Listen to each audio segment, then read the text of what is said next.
Blessed greetings and welcome to the WSLM Radio Ministry Podcast with Pastor Vince for Friday, December 19th, 2025. Please listen as I read from the book, Carried Through Cancer, 70 Days of Spiritual Strength from Cancer Fighters, Survivors, and Caregivers, written by Kim Harms. This is day number 4, entitled, When It's All Too Much. And this is the story of Ronnell. Our Bible verse comes from Psalm 6, verses 4 and 6. Turn, Lord, rescue me. Save me because of your faithful love. I am weary from my groaning.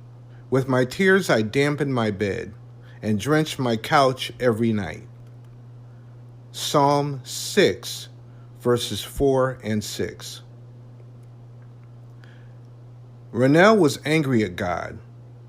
Recovering from a bilateral mastectomy and breast reconstruction surgery after being diagnosed with invasive ductal carcinoma at 44, she broke out in a rash that quickly spread throughout her whole body. A red, burning, itchy rash. She ended up in the ER where she learned she was experiencing a drug eruption. The combination of all the extra substances in her body caused an intense physical reaction, and there was nothing she could do but wait it out as the drugs made their way out of her system. Sitting exhausted and in pain on the exam table, she cried out to God, I said I would do cancer, but I didn't say I would do this. Cancer was hard enough on its own, but this was more than she bargained for. She went back home to one of the most miserable weeks of her life. Showering was so painful it made her cry.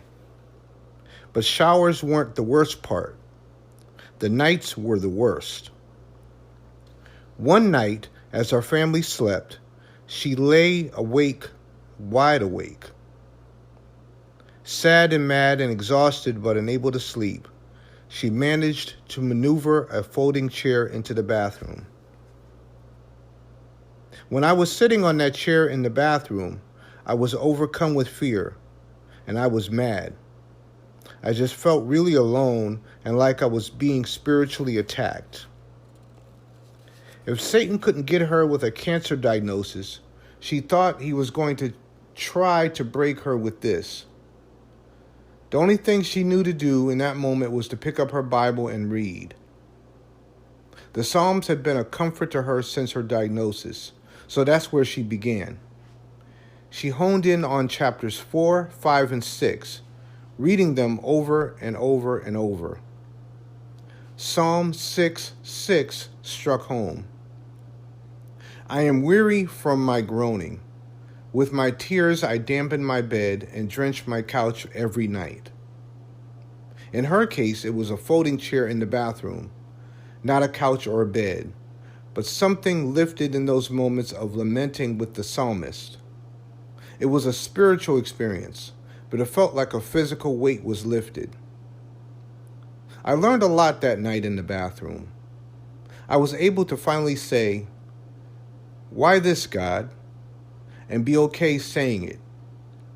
To be okay letting it all out. The pain and itching didn't disappear in that moment, but a feeling of relief came over her. She understood that God didn't cause this thing, but he was with her in it and walking her through it. It took several more days to heal, and she still remembers it as one of the most awful experiences of her life. But being able to lay her anger and sadness and questions at Jesus' feet and trust that he was with her gave her what she needed to persevere. Prayer. Dear Father, thank you that I am able to lament to you. Help me lay my anguish at your feet, knowing you are big enough and loving enough to take it and to comfort me with your presence, even when you don't take the pain away. Amen. Reflection. Have you had an experience when something unexpected during cancer brought you to the brink? Are you in a place like that right now? David wrote many psalms of lament when he was in a dark place. Choose one to read several times today as you consider God's role in the hard circumstances of your life. This has been day 4 as I read from the book, Carried Through Cancer, 70 Days of Spiritual Strength from Cancer Fighters, Survivors, and Caregivers, written by Kim Harms. This was the story of Ronnell. Thank you for listening, and join me next time for another reading of Carried Through Cancer. Be blessed.